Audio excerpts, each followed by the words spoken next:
Eu sou o Amílcar Correia e este é o P24. Auschwitz. A extrema-direita cresce na negação dos crimes do passado. Resistência até ao fim. Os soldados alemães combateram a chegada do Exército Vermelho a Auschwitz. Mais de 230 soldados soviéticos acabaram por morrer para libertar o maior e mais terrível campo de concentração nazi. O campo de concentração de Auschwitz foi libertado pelas tropas soviéticas precisamente há 80 anos, como se recorda no som de abertura deste episódio extraído de uma peça da RTP. A efeméride do Dia da Memória do Holocausto relembra-nos que mais de 1 milhão de pessoas foram assassinadas no mais terrível dos campos de concentração nazis. A memória do Holocausto não nos pode deixar indiferentes no atual contexto político mundial, no qual as ideias nazis têm um relevo público sem precedentes, quando o fantasma hitleriano volta a pairar sobre a Europa, nomeadamente entre a extrema-direita alemã, quando a saudação nazi é repetida em horário nobre por Elon Musk, ou até quando, por ironia da história, este aniversário redondo coincide com a acusação da prática de crimes de guerra do atual primeiro-ministro de Israel. A extrema-direita cresce na negação dos crimes do passado, diz Álvaro Vasconcelos, o autor de Trump a Putin, a guerra contra a democracia, e fundador do Fórum Demos, é o convidado deste episódio.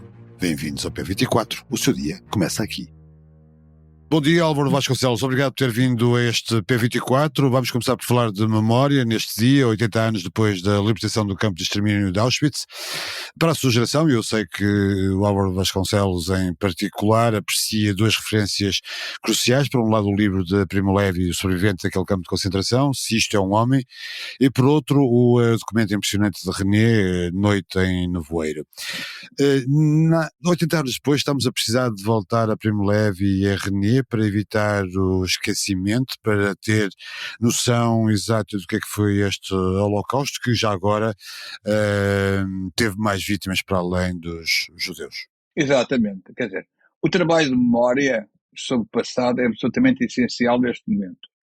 É absolutamente essencial neste momento porque vivemos num momento histórico em que o revisionismo sobre o passado é constante, em que há uma espécie de retrotopia, ou seja, considerar que o passado foi uma idade de ouro e que os problemas são de hoje, e os problemas que os cidadãos enfrentam, que a Europa enfrenta, são novos, e as correntes de extrema-direita, evidentemente, crescem na negação dos horrores dos crimes do passado que a extrema-direita cometeu e nessa tentativa de amnésia absoluta sobre o passado. E nesse aspecto, tudo que diz respeito ao Auschwitz, ou ao que foi o horror do antissemitismo, a desumanização absoluta do outro, é aquilo que está extremamente presente no livro de Isto Foi um Homem, do Primo Levi, aliás, sobrevivente a Auschwitz, e que teve para nós, foi extraordinário, assumiu completamente o dever de memória que nós hoje temos também sobre o que foi a ditadura portuguesa, o que foi o colonialismo, e que Primo Levi assumiu plenamente em relação a Auschwitz e ao nazismo. E, portanto, ler Se Isto é um Homem, compreende-se o fundamento essencial do que é o nazismo e o fascismo e as teorias racistas. É negar a absoluta humanidade do outro, é um desprezo absoluto pelo outro. Aliás, esse desprezo absoluto pelo outro está agora também presente no discurso de Trump, podemos ver isso mais adiante, e é olhar para um grupo humano, defini-lo como o outro, inculcar determinadas qualidades e características e problemas que eles não têm, porque quem faz o judeu é o racista, quem faz a vítima do racismo é o racista. O racista é que diz, você é um judeu, como é um judeu é avarento, como é judeu é responsável pela morte de Cristo, como é judeu é isto, aquilo e aquilo outro. E faz parte de uma grande conspiração internacional contra a civilização ocidental. No fundo, é isso que era o antissemitismo antes da Segunda Guerra Mundial, que cresceu fortemente desde o século XIX. Lembramos toda a questão do caso de Dreyfus, que não era um antissemitismo só na Alemanha, era também na França, era também em Portugal. Ainda hoje nós temos, na nossa gíria tradicional, muitas palavras antissemitas. Por exemplo, dizer-se, não faças judiarias. O que é que isso vem? De uma imagem muito negativa do judeu que fazia o mal, fazia judiarias. E banalizou-se na linguagem, não é? E é importante olharmos para a linguagem e percebermos de onde vem isto, de onde veio isto. Veio de uma enorme perseguição aos judeus que houve em Portugal com a Inquisição. Ainda hoje, em muitas terras portuguesas, se queima Judas. Sim, a queima de Judas, sim. A queima de Judas, que era identificado completamente com os judeus. Judas era o que tinha traído Cristo, mas era o judeu que tinha traído Cristo, escondendo que Cristo também era judeu. Durante muitos séculos, a Igreja Cristã manteve a ideia de que os judeus tinham morto Cristo, tinham traído Cristo e tinham morto Cristo. Só muito recentemente, no final do século passado, é que o Vaticano assumiu que isso não era verdade e que isso fomentava o antissemitismo. Portanto, o trabalho de memória sobre o antissemitismo é muito importante também para o combate a todas as formas de racismo. E desde aí aproveito para lembrar que no Holocausto, para além de, se calhar, 11 milhões de judeus terem sido exterminados, em Auschwitz, possivelmente 1,5 milhão de judeus exterminados, houve também 500 mil de ciganos exterminados. Ora, quando nós constatamos que o racismo anti-judeu, o antissemitismo, se tornou ilegítimo, apesar daquela banalização que ainda existe na linguagem e em muitos aspectos do comportamento social. Mas tornou-se ilegítimo. O racismo anti-cigano não se tornou ilegítimo. E, em grande parte, veio do extraordinário trabalho de memória que foi feito sobre o antissemitismo no pós-Segunda Guerra Mundial. Você referiu o livro do Primo Levi, mas também é absolutamente extraordinário o filme de Alain Resnais, Noite e Nevoeiro, que é um filme feito com as primeiras imagens que foram feitas de reportagem em Auschwitz, em que vemos alguns sobreviventes olharem para nós com um olhar que nos interpela completamente. Ou seja, o Alain Resnais decidiu, de uma forma absolutamente magistral, filmar o impensável, o inarrável. Aquilo que não se pode filmar. Aquilo que não há palavras humanas nem imagens que possam contar. E ele teve essa enorme cuidado, essa enorme preocupação. Ele sabia que tudo o que ele contasse era menos do que o horror que foi Auschwitz. E há pouco falou de amnésia, de como a extrema-direita cresce com a amnésia sobre o passado. Esta extrema-direita inspirada por simpatias nazis, esta Europa está a sofrer de amnésia? Bem, a extrema-direita é herdeira do fascismo da anterior à Segunda Guerra Mundial. Do fascismo e do nazismo. Se a gente pensar no partido AfD na Alemanha, Alternativa para a Alemanha, é claramente herdeira dos grupos neonazis que cresceram no pós-Segunda Guerra Mundial na Alemanha. E, se pensarmos no partido da Meloni em Itália, é claramente herdeira do neofascismo italiano. Sim, do Mussolini. Do Mussolini. E, portanto, que a extrema-direita tem uma inspiração nas correntes racistas de antes da Segunda Guerra Mundial do fascismo, é evidente. Que hoje assume uma forma diferente da do nazismo, embora em relação ao fascismo e a Mussolini há muitas parecenças, mas, quer dizer, o nazismo foi a forma absolutamente brutal, extrema do racismo. Hoje a extrema-direita europeia, apesar de inspirada nessa ideologia de uma superioridade do homem branco, na ameaça que o homem branco, que devia ser puro, sofre a partir da imigração e da multiculturalidade dos países.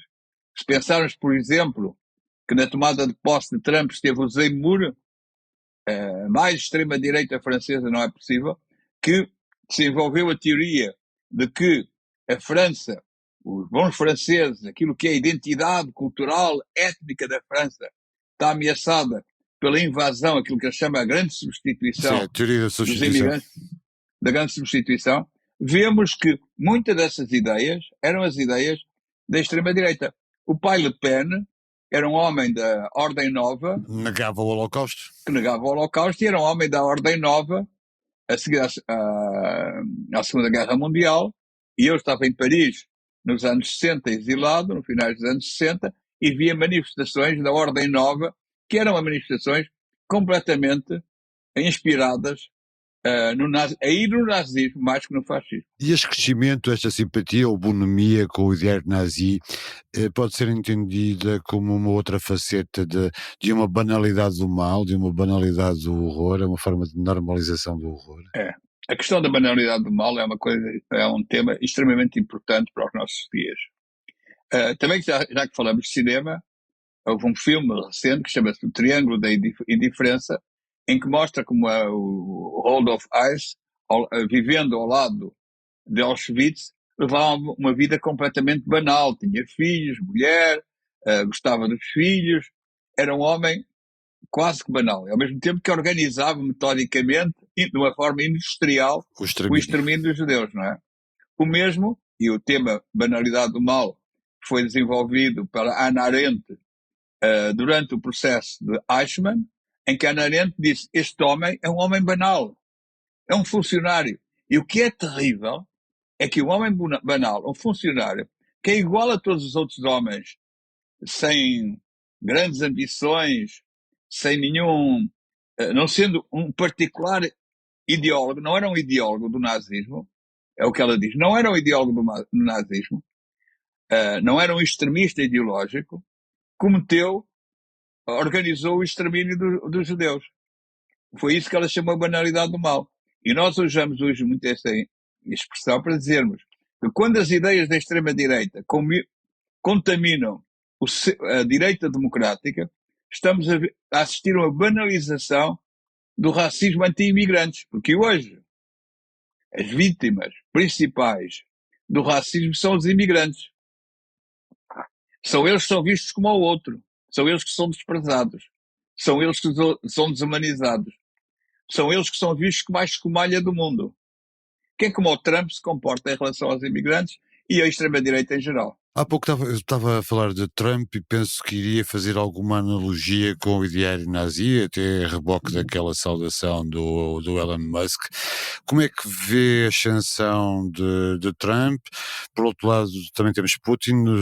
O Álvaro escreveu um livro chamado Trump e Putin, a guerra contra a democracia. Como é que vai ser esta guerra? O imperialismo está de volta? Como é que imagina os próximos anos? Bem, imaginar os próximos anos É uma tarefa hercúlea. São feitos de imprevisibilidade. O que nós podemos ver é quais são as tendências atuais. O que é que o Trump representa, o que é que o Putin representa e o que é que poderão fazer à humanidade se não forem contrariados. Mas começando pelo Trump, que é o mais recente e é o mais perigoso, porque é presidente dos Estados Unidos da América, uma superpotência militar. Você falou de imperialismo. Não há dúvida que o Trump retoma o velho imperialismo, o imperialismo original americano. Não aquele imperialismo contra que eu me manifestei, que era a guerra do Vietnã, o apoio ao Vietnã do Sul contra o Vietnã do Norte. Não esse imperialismo, mas o imperialismo que é a guerra de conquista e de influência brutal, de chantagem, em relação aos seus vizinhos. A ideia que as Américas, o hemisfério ocidental, do Canadá à Argentina, é uma área reservada dos Estados Unidos, era o que chamava-se Doutrina Monroe. E foi assim que os Estados Unidos foram crescendo, à custa do México, comprando o Alasca, e aquilo que o Trump hoje diz, a violência que ele diz em relação ao México, a violência de ocupar o canal do Panamá, de ocupar o Panamá, fazer guerra ao Panamá para isso, mostra que é o velho imperialismo que regressou. Agora, este velho imperialismo regressou com uma doutrina e uma ideologia que tem os seus fundamentos no fascismo, naquilo que eu há bocado defini como o fascismo, ou seja, um desprezo absoluto do outro, uma falta de consideração humana pelas pessoas que não são da sua seita, do seu grupo de privilegiados, não é? Privilegiados ou que o apoiam. E uma utilização absolutamente diabólica dos novos meios de informação, das redes sociais. E, de certa forma, o que Musk para pensarmos o que é Musk, é pensarmos se o Goebbels, o ministro da propaganda de Hitler, tinha ao seu serviço o X, as redes sociais, e tinha 5 mil milhões de pessoas ligadas à internet. Não parece que tivesse. Não tinha. E como não tinha isso, a sua influência de propaganda era muito mais limitada, porque era limitada à Europa e ao quadro europeu. Hoje, os americanos têm uma influência mundial, o Musk tem uma influência mundial, as redes são mundiais, e estamos perante uma ofensiva ideológica de mentira, de desenvolvimento de políticas específicas de apoio à extrema-direita, como a Musk fez e o Trump em relação à extrema-direita alemã ou à extrema-direita inglesa, e vão fazer em relação à extrema-direita toda, inclusive à portuguesa, não é? Estamos perante uma ameaça sem precedente à democracia. Putin inscreve-se na mesma perspectiva. A perspectiva que os territórios que já foram parte do Império Czarista fazem parte da Rússia, devem ser integrados pela Rússia, como a Ucrânia, as repúblicas bálticas, a Moldova, por aí adiante, a Geórgia, e que a maior ameaça que existe para a Rússia é esses países transformarem-se em democracias. É a democracia ucraniana consolidar-se. É por isso que eu acho que a guerra de Putin é sobretudo uma guerra contra a hipótese da Ucrânia ser um país democrático que contamine a Rússia. Que Europa é que será esta dividida, unida perante Trump, perante as contingências da atualidade? Eu diria que a Europa ainda é, se olharmos para o mundo, a nossa melhor hipótese. Ou seja, a hipótese de um mundo baseado em regras, em normas, capaz de regular as redes sociais, um mundo multilateral, que a Europa ainda é essencialmente, um mundo de democracias, que a Europa ainda é essencialmente, apesar dessas ameaças todas reais que existem às democracias europeias, é a nossa melhor hipótese. E o problema agora da Europa, neste momento, é não acreditar que Trump vale tanto como o seu discurso. Ou seja, que o poder de Trump não é o da sua megalomania. Você ouve Trump e o que é que lhe parece? Que ele tem um poder absoluto, mete medo, é uma espécie de monstro, que urra, que dá golpes. Se Trump tivesse o poder que o seu ego ilimitado lhe atribui, ele seria um perigo para a humanidade que nada o travaria. Se nós, europeus, percebemos que Trump não é tão forte como ele diz, não é? E que a Europa tem força e que unida pode resistir a Trump e pode encontrar aliados para resistir a Trump. Por exemplo, na América Latina, você toma em consideração que, por exemplo, os ataques que o Musk fez, mais violentos, foi à União Europeia, porque estava a tentar regular as redes sociais, e ao Brasil. Ora, o Brasil, o juiz supremo, mostrou que é possível para Musk, ou obrigar Musk a aceitar as regras eleitorais brasileiras e a tirar determinados conteúdos do X, que eram mentiras, falsidades sobre o sistema eleitoral brasileiro, e a pagar uma multa que ele não queria. É evidente que ele vai dar todo o apoio à extrema-direita brasileira nas próximas eleições. Mas mostrou que é possível, ele recuou. A União Europeia também pode fazê-los recuar, não são. É um mercado enorme, um dos maiores mercados do mundo, constituído por democracias ainda sólidas. Tem, evidentemente, um calcanhar daquilo na questão da segurança, na questão militar, porque enfrenta uma guerra na Ucrânia e não tem condições até agora para enfrentar sozinha. Precisa dos Estados Unidos.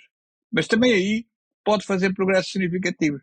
Eu diria que é o momento da Europa acordar para os seus valores, o que significa também que a Europa combate o racismo e altera completamente a sua política em relação à imigração. Álvaro Vasconcelos, muito obrigado por esta conversa, foi um prazer falar consigo. Foi um grande prazer.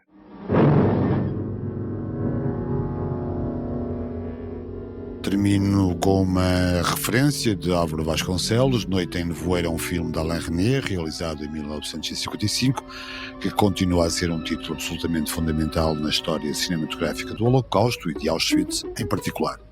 10 anos depois do fim da guerra, o realizador documentou o campo abandonado de Auschwitz, justapondo a quietude do campo vazio com as imagens aterradoras da guerra.